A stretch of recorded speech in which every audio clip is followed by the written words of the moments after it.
ঠিক আছো তুমি? না, মচকে গেছে বোধহয়। সাবধানে। আমার মনে হচ্ছে হাঁটতে পারবো না আমি, খুব ব্যথা করছে। কোনো ব্যাপার না, এসো।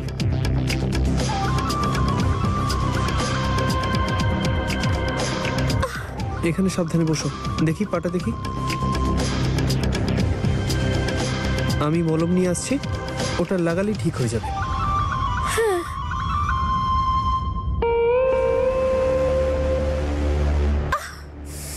খুব ব্যথা করছে আমার।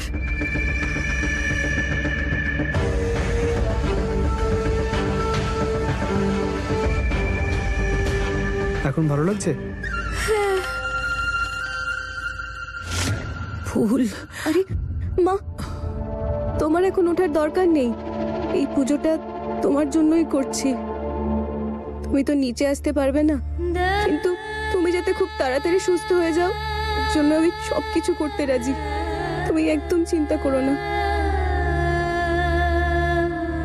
ফুল, আমার জীবনে সব থেকে বেশি গুরুত্বপূর্ণ হলো যে আমার মেয়ে তার নিজের জীবনে যেন সুখে থাকে। তুমি বেশি চিন্তা করো না মা, তুমি ঠিক থাকলে আমি খুব সুখে থাকবো। মা, আমি তোমাকে সব বলতে চাই, কিন্তু এটা বলার জন্য সঠিক সময় নয়। তোমার চিন্তা আমি বুঝি, কিন্তু এই সত্যিটা তোমাকে যে করে হোক মানতে হবে যে শোভনবাবু শুধুমাত্র তারা দিদিরই থাকবে, ওনার ওপর আমার কোনো অধিকার নেই।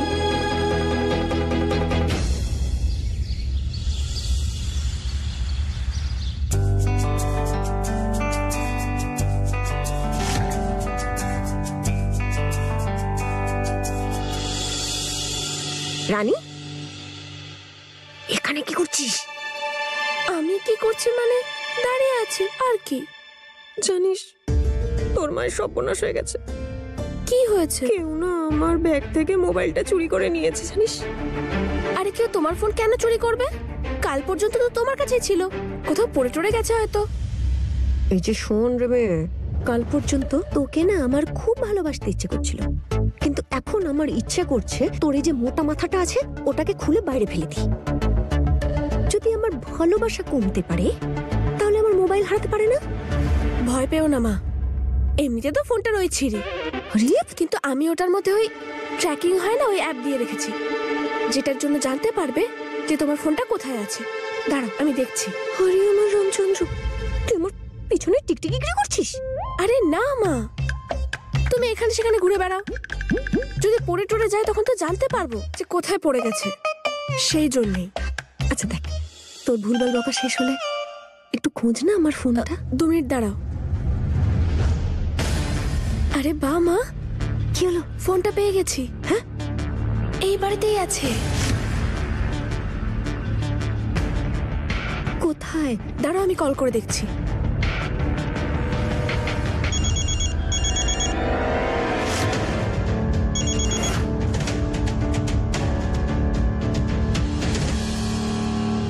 ওনার আর আমার বুদ্ধি একরকম, ফোনের রিংটাও একরকম।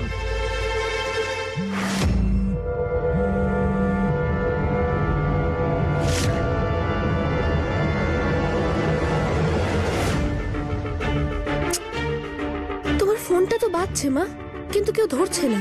তুমি চিন্তা করো না, এই বাড়িতেই কোথাও একটা আছে। পুজো শুরু হতে দে, তারপর পুরো বাড়িটা ঘুরে ঘুরে খুঁজে বের করবো। হ্যাঁ চল।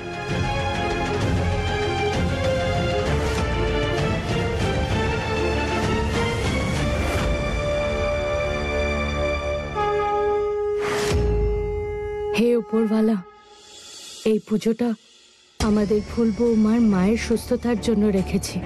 তুমি চাইলে আমার আয়ু ফুল বৌমার মাকে দিয়ে দাও। ব্যাস, শুধু ওনাকে তাড়াতাড়ি সুস্থ করে দাও।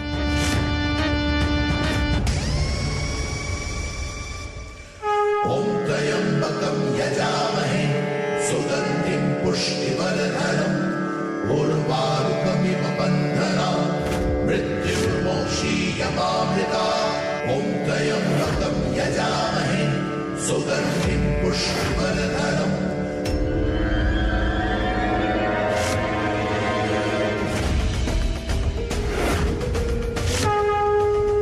পুজো রাতের মধ্যেই শেষ হয়ে যাবে, তারপর বাড়ির বাইরে এসো, সেখানেই টাকা নেব।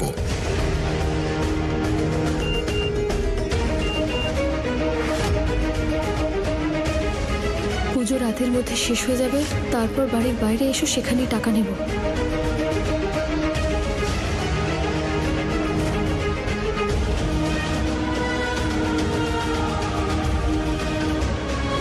ঠিক আছে।